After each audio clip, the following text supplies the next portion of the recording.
Hi friends, welcome to Umakannan world. നമ്മൾ ഇന്ന് ഉണ്ടാക്കാൻ പോകുന്നത് കറിവേപ്പില ചട്നിയാണ്. അതിന് വേണ്ട സാധനങ്ങൾ എന്തൊക്കെയാണെന്ന് നോക്കാം. ഞാനിവിടെ ഒരു പിടി കറിവേപ്പില നല്ലോണം കഴുകി എടുത്തു വെച്ചിട്ടുണ്ട്. പിന്നെ നമുക്ക് വേണ്ടത് വറ്റൽമുളക്, 3 വറ്റൽമുളക് എടുത്തു വെച്ചിട്ടുണ്ട്. പിന്നെ വെളുത്തുള്ളി ഒരു 3 അല്ലി, പിന്നെ കുറച്ച് പുളി, പിന്നെ ഉപ്പ്. ഇത് എല്ലാം കൂടെ ചേർത്ത് മിക്സിയിൽ നല്ല പേസ്റ്റ് രൂപത്തിൽ നമുക്ക് ആദ്യം അരച്ചെടുത്തുകൊണ്ട് വരാം.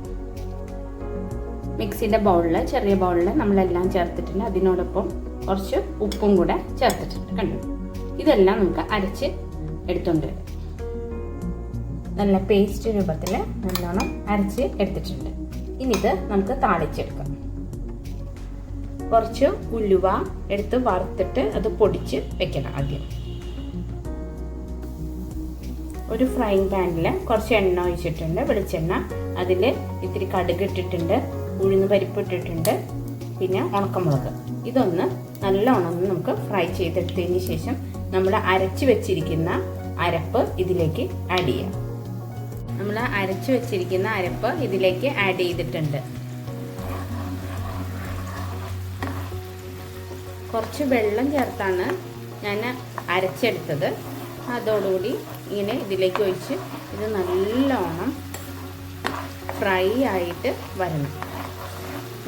വെള്ളമൊക്കെ വറ്റിയിട്ട് നല്ലൊരു ഫ്രൈ ആയിട്ട് വരണം. അതുവരെ നമുക്ക് വെയിറ്റ് ചെയ്യാം. ഇതിലേക്ക് കുറച്ച് ഉലുവ കൂടെ ചേർക്കണം. അതും കൂടെ നല്ലോണം മിക്സ് ചെയ്തു.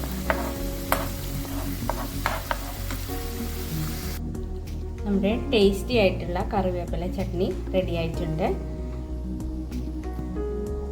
നമ്മുടെ കറിവേപ്പില ചട്നി റെഡി ആയിട്ടുണ്ട്. ഇത് ഈസി ആയിട്ട് ഉണ്ടാക്കാൻ പറ്റുന്ന ഒരു ചട്നിയാണ്. എല്ലാവരും ഉണ്ടാക്കി നോക്കണം കേട്ടോ. ചോറിനും ദോശയ്ക്കൊക്കെ നല്ല ടേസ്റ്റി ആയിട്ടുള്ളൊരു ചട്നിയാണ്.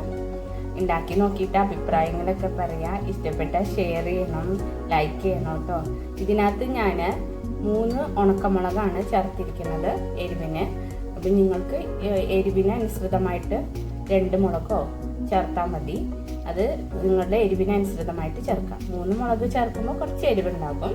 അത് നോക്കി ചെയ്താൽ മതി. Okay, thank you friends.